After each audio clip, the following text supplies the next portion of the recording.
It may surprise you to learn that half of our DNA is shared with trees. That's 50% of humanity. But just how connected are we when it comes to our tree relatives? Trees are essential to our existence, but modern life has made things complicated. Perhaps it's time to forge a new way forward in our relationship with trees.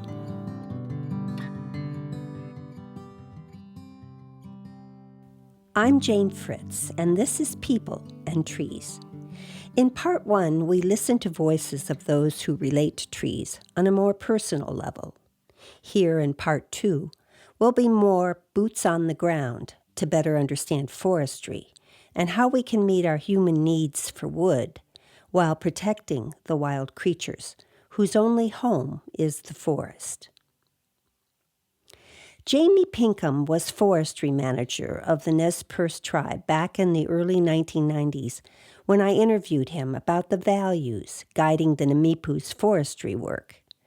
Today, he works as a top official in the U.S. Army Corps of Engineers under the Biden administration.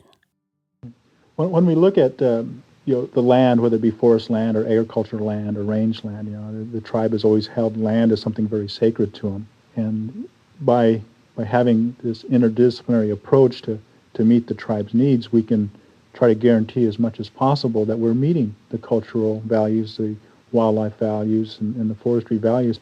But the key is we just can't be focusing our efforts into maximizing timber production for revenue. We're pretty proud of our heritage and proud of and worship the relationship that we have with the land. And we can't make that separation. They need to go hand in hand. So that's why forestry needs to be driven by cultural values, by wildlife values, water and fisheries as well. During the timber wars of the 1990s, fought between industry and environmentalists, animals like the northern spotted owl became the symbolic and literal focus because it needs old-growth forests to survive. In indigenous communities, all animals are considered to be teachers and guardian spirits worthy of protection. Indian people, when they'd go out for their quest, they would get their strength from particular animals. Maybe one of the animals we'd get our strength from would be from the owl. When we lose that part of the environment, that member of our community, we all suffer. And how can we figure we can go on and lead a whole and full life when all the members of our community, whether it be the forest community or the Indian community, aren't there to share the experiences with us or to share their powers with us? And I think it was one of the early lessons I learned, that we weren't here to conquer anything. We were here to just live in harmony and to share ourselves with one another. And that takes it right through the relationship with all the plants and animals in the forest environment. Jamie Pinkham believes that when cultural values clash because of differing worldviews around forestry practices, traditional values should take precedence. When we look at where tribes need to be tomorrow, and we need to be able to speak two languages. We need to be able to speak as a forester the scientific language of how to manage a forest. On the other hand, since our lands are so in tune with our traditions, I also need to speak the traditional or the cultural language and to make those two coincide. And I need the help of the elders to teach me those cultural values in those traditional ways so that I can help meet both the economic and forestry needs as well as the tribe's social and cultural needs. The Indian people have a reverence for the land, and how can we turn our back on that reverence? How can we take something and not be able to replace it? Because we can say it's for economic reasons, but if we lose it, there's no way to replace it. Because Indian people are blessed with a beautiful heritage, and I can't see anything that should get in the way of that, of preserving that, for any reason. We're beautiful people because we're Indians, and the way that we think and our beliefs and our relationships with the land and with others.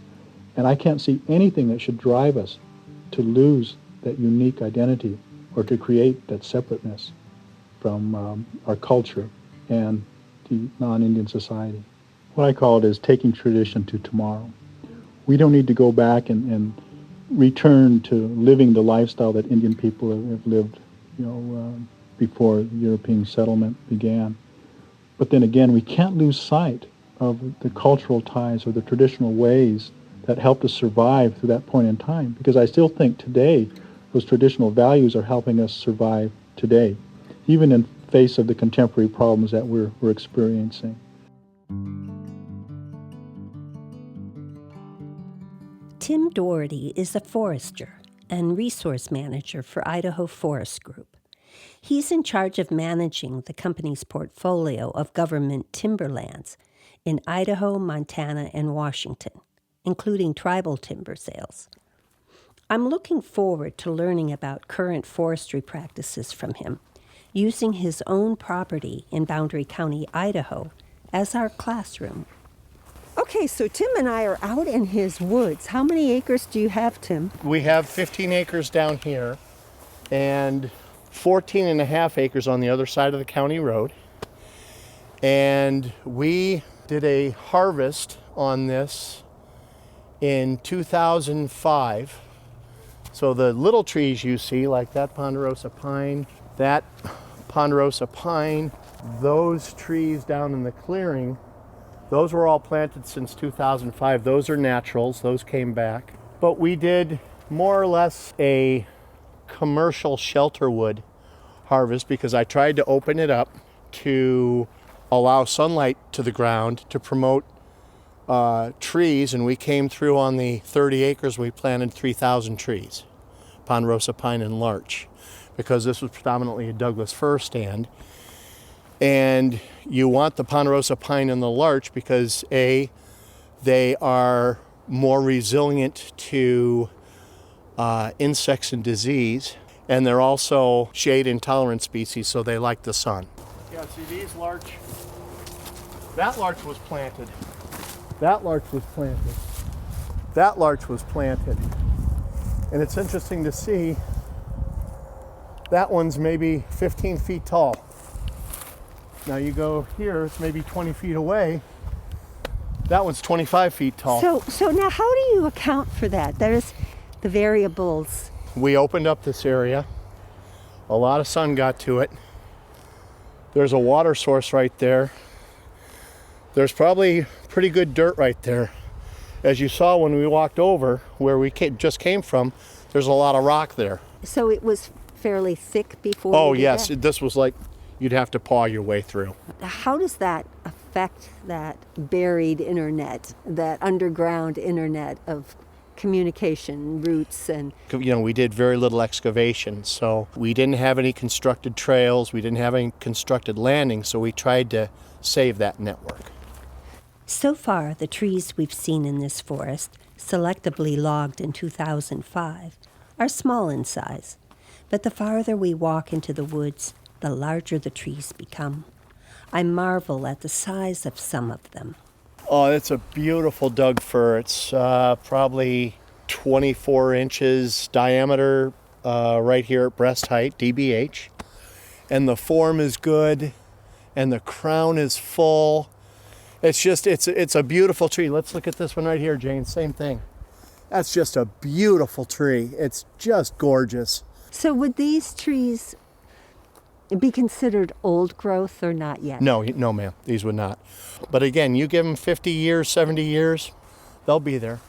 As we continue down the trail to the small grove of cedar trees left growing in the shade along a seasonal creek, we come upon evidence of animal life in the forest. What is that, That's Tim? a squirrel midden.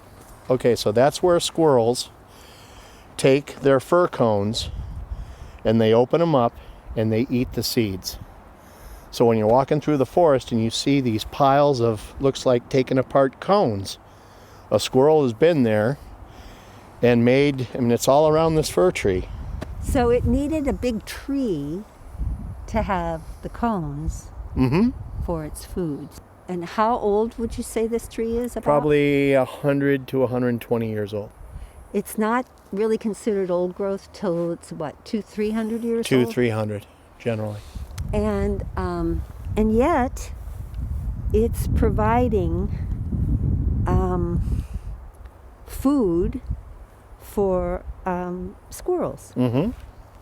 What other creatures might inhabit this tree? Well, I often wonder that when we're logging on a job.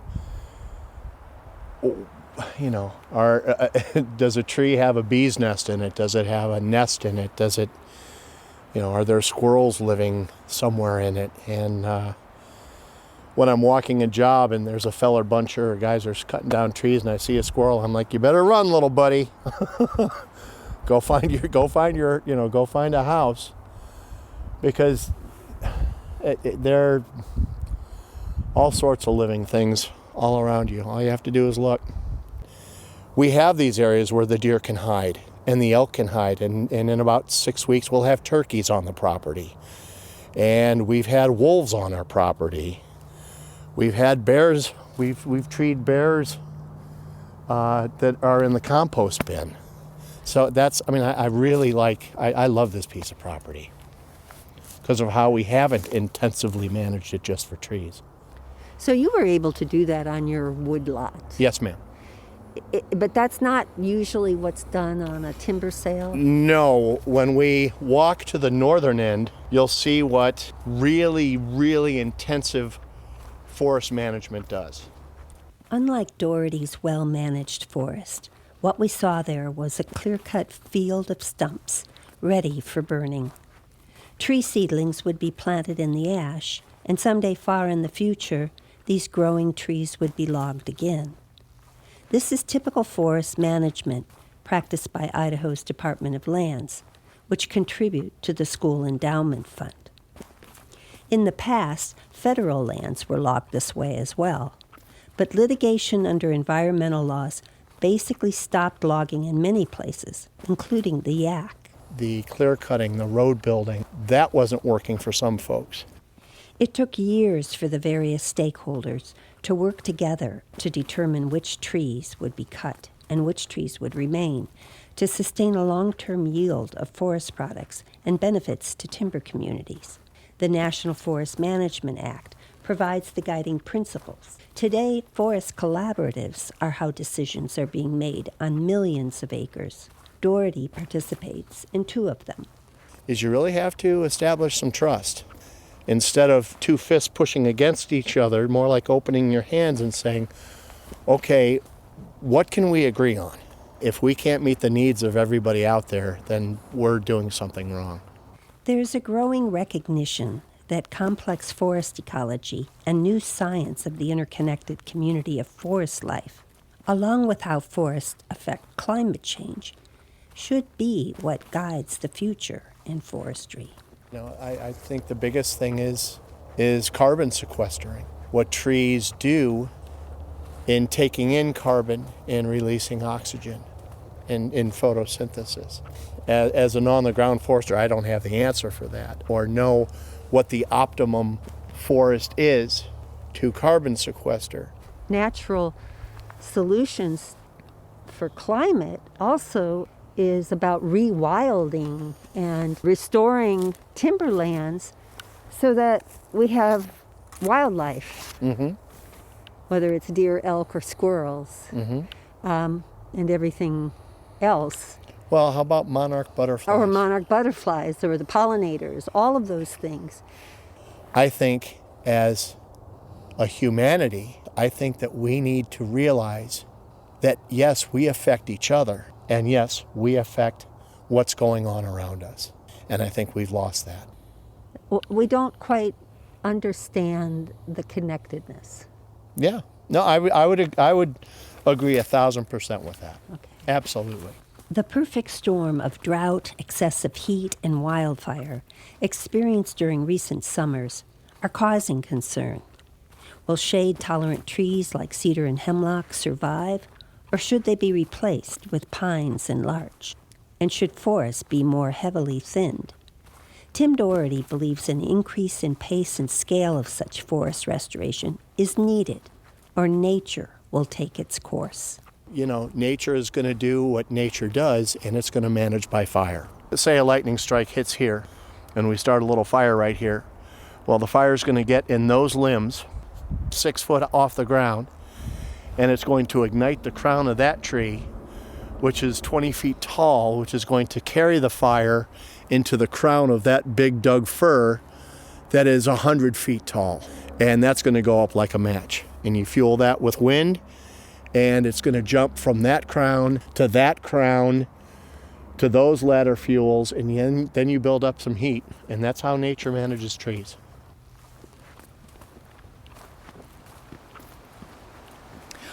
Rob, look at these trees. Oh my gosh, what are they?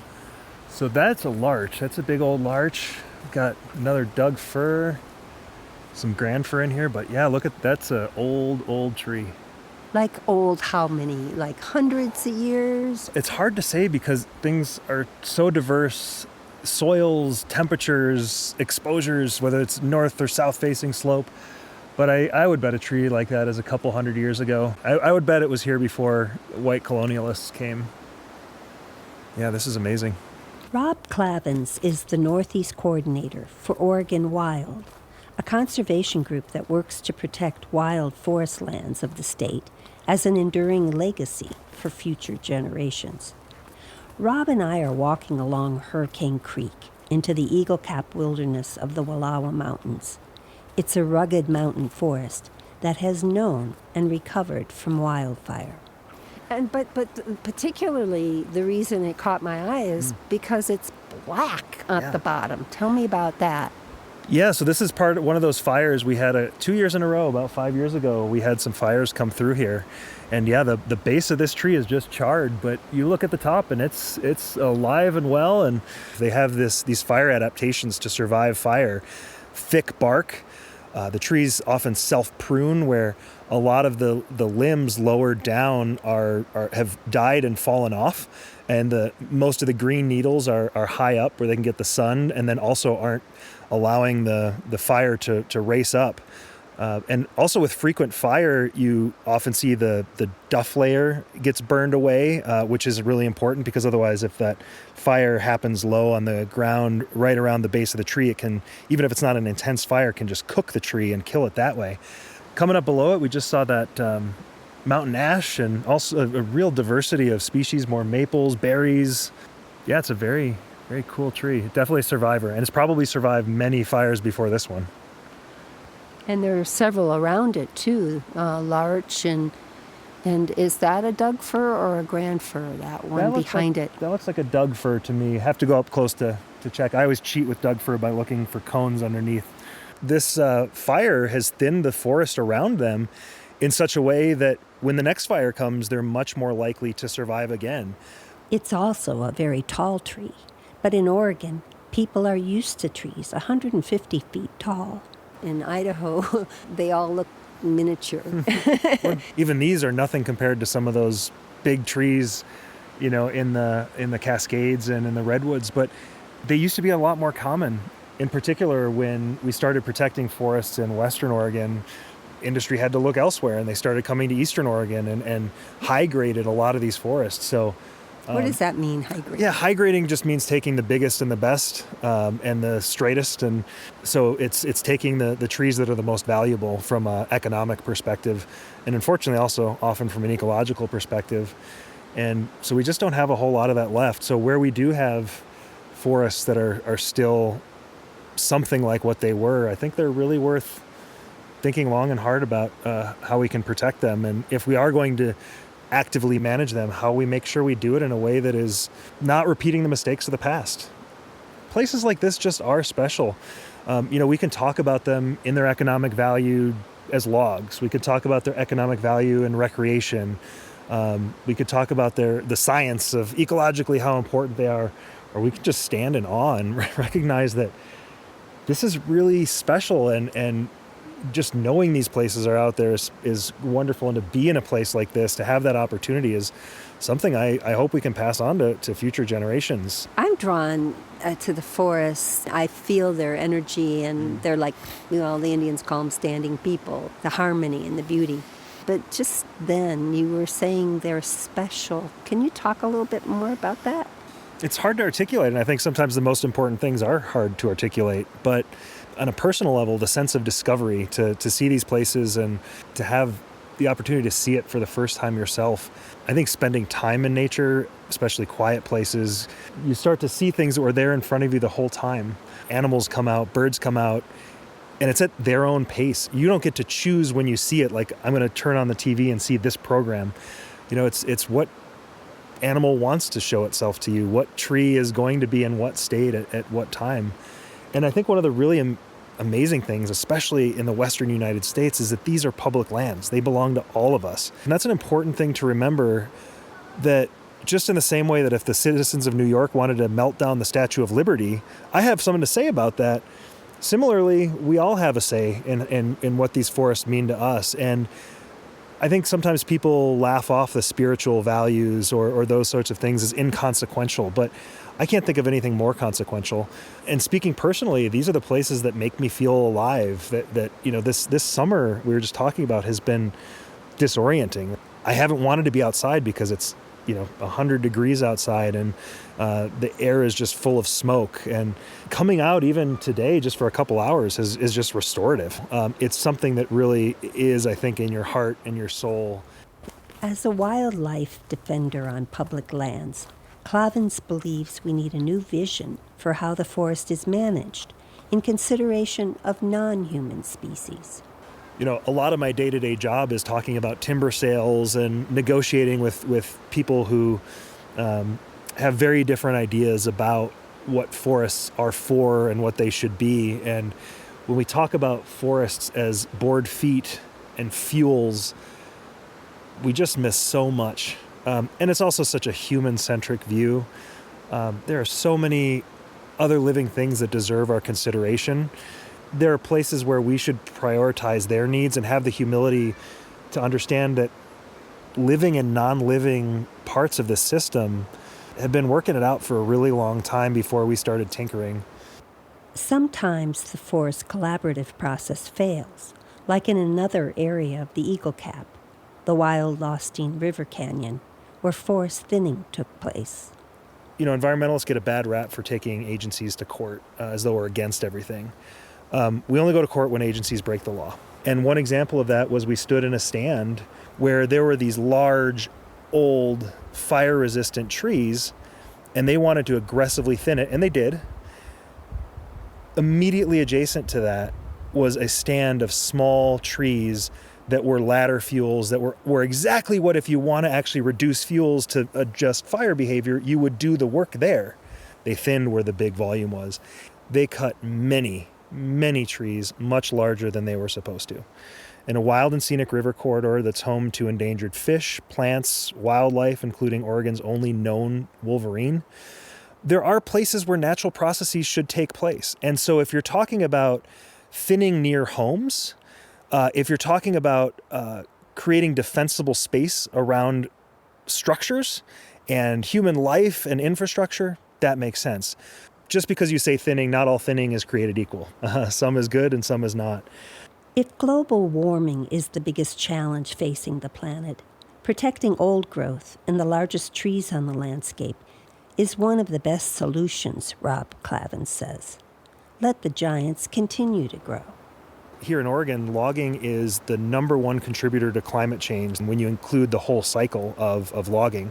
And you're looking at these trees, they burned, but the vast majority of the carbon, the biomass, is still on site.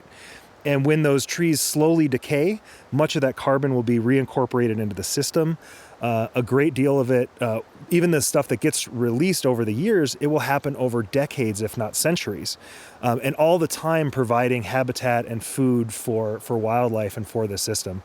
This is a fire-adapted system, and we can't just deal with the symptoms of climate change. We also have to take responsibility for solving the problem. There are very few things we can do that are better than protecting the largest trees on the landscape. But science has shown not just old trees, the biggest 3% of trees in Eastern Oregon sequester 42% of the carbon. These large trees are pulling out carbon much faster than the small trees, regardless of their age, regardless of their species. So there's this idea of reforestation, planting trees, and planting trees is wonderful, but we're at a time where we don't have time to waste.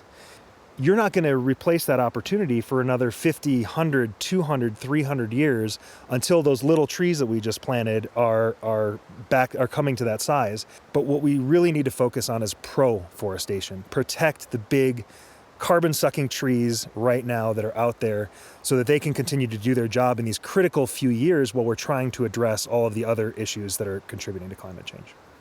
So many people talk about natural resources, and I've heard other folks say we really need to be talking about natural relations.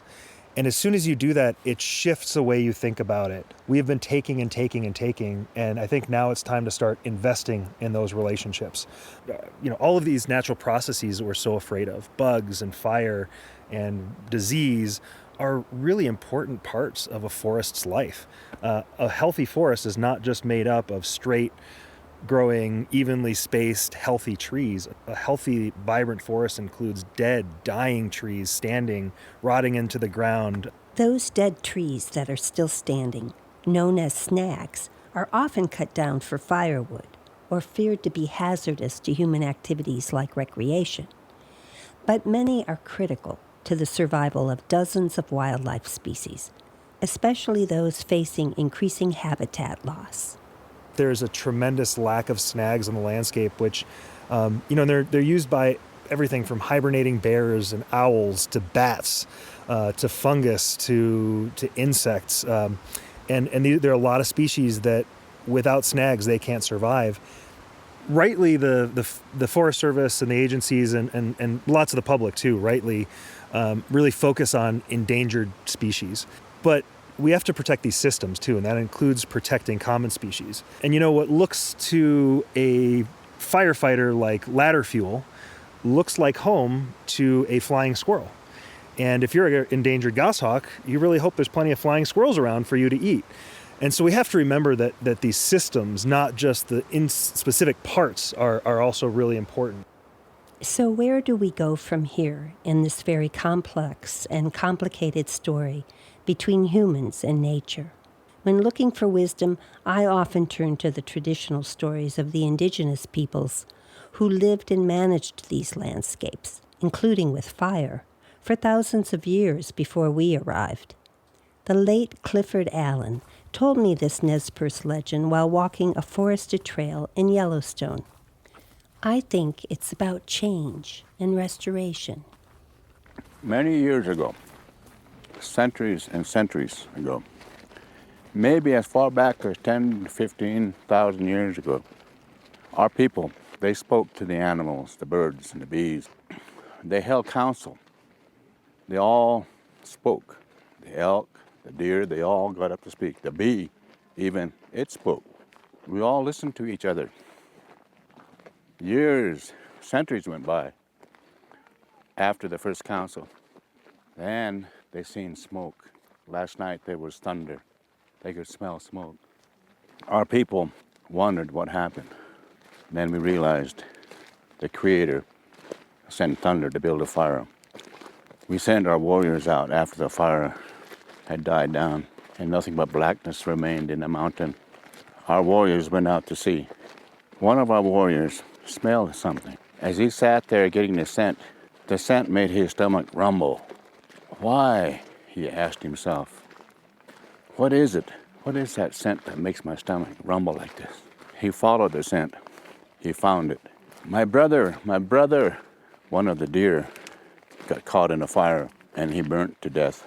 And the scent come from the deer. He cut off the hide, the hair burned on it. And he sniffed at the hide. No, it's not this. He tasted it. It didn't taste very good. He looked at the meat and then he sniffed at it. This is it.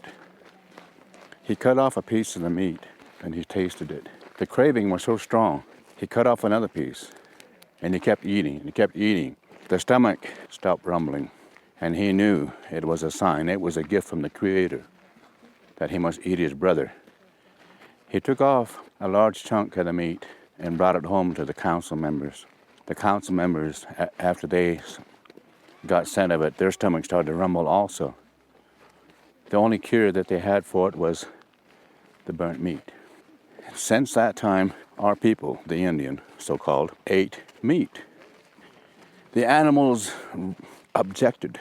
Why do you eat us, they said at council. And now you've got a whole new habit. You're taking our feathers too, said the eagle. Why do you do this to us? You never did this before.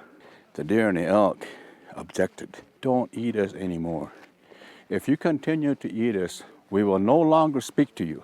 We will no longer talk to any one of you.